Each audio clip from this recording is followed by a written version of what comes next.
ठाकरे गटातून शिंदे गटात गेलेल्या ठाकरे गटाच्या 6 खासदारांच्या विरोधात आता ठाकरे गटाकडून आता निषेध व्यक्त केला जात आहे। मी सध्या उभा आहे कल्याण नगर मार्गावरती आणि आपण पाहू शकता गोविलीचं ठिकाण आहे आणि या ठिकाणी आपण पाहू शकता ठाकरे गटाच्या कार्यकर्त्यांनी या ठिकाणी कुठेतरी आपल्या पक्षातून शिंदे गटात प्रवेश केलेल्या 6 खासदारांच्या विरोधात या ठिकाणी यलगार उभारला आहे। या ठिकाणी आंदोलन केलेले आहेत। विशेषतः पाहायला गेलं तर या ठिकाणी 6 खासदारांचे या ठिकाणी पुतळे बनवले आहेत आणि त्या पुतळ्यांना चपलीने मारत आणि त्याचबरोबर या ठिकाणी ते पुतळे पेटवत या ठिकाणी आंदोलन केलेले आहेत। विशेषतः या मार्गावरती रस्ता रोको देखील करण्याचा प्रयत्न या ठाकरे गटाच्या कार्यकर्त्यांकडून झालेला आहे।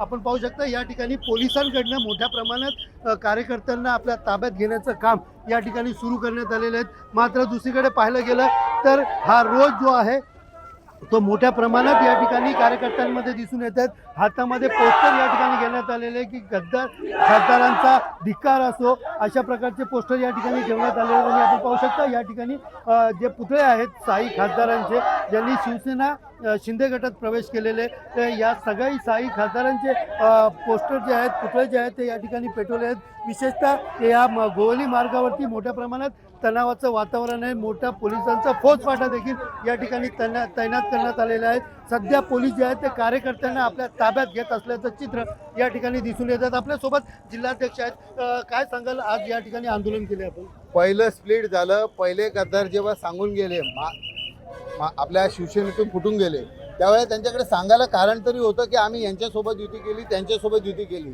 परंतु ह्या 6 खासदारांना ज्यांनी निवडून दिलं होतं ना त्यांनी फक्त हिंदुत्व उद्धव साहेब आणि निष्ठा ह्या फक्त ग्राउंडवरती या 6 खासदारांना निवडून दिलं होतं। आणि हे 6 खासदार जर उद्धव साहेबांबरोबर किंवा महाराष्ट्राबरोबर गद्दारी करत असेल तर हे फक्त उद्धव साहेबांचं नाही, शिवसेनेचं नाही, संपूर्ण महाराष्ट्राचं नाव खराब होत आहे ना। अशा नालायक नामर्द आमदार खासदारांना या रस्त्यावर फिरून तर त्यानं यांना घराच्या बाहेर पडून पण दिलं नाही पाहिजे।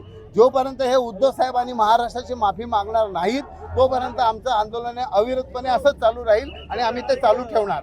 उद्धव साहेब आगे बढ़ो। या ठिकाणी मोठ्या प्रमाणात कार्यकर्त्यांमध्ये या ठिकाणी संतप्त वातावरण या ठिकाणी आहे, मोठा संताप या ठिकाणी व्यक्त केला जात आहे। तर दुसरीकडे आपण पाहायला गेलं तर पोलिसांकडनं कार्यकर्त्यांना ताब्यात घेण्याचं काम जे आहे ते सुरू आहे। आपण पाहू शकता की जे नगरसेवक आहेत कल्याण डोंबिवली महानगरपालिकेचे आणि त्याचबरोबर जे कार्यकर्ते आहेत यांना आता पोलीस जे आहेत ते ताब्यात घेत असल्याचं चित्र या ठिकाणी दिसून येतं। एकंदरीत पाहायला गेलं तर गोवली परिसरामध्ये मोठ्या प्रमाणात या ठिकाणी तणावाचं वातावरण जे आहे ते दिसून येत आहे। रास्ता रोको देखील या ठिकाणी करण्यात आलेला आहे। 6 खासदारांनी कुठेतरी माफी मागावी अशा प्रकारची मागणी या कार्यकर्त्यांकडून केलेली पाहायला मिळत आहे। कॅमेरा पर्सन दिनेश जाधव सह सुनील जाधव, TV9 मराठी, कल्याण।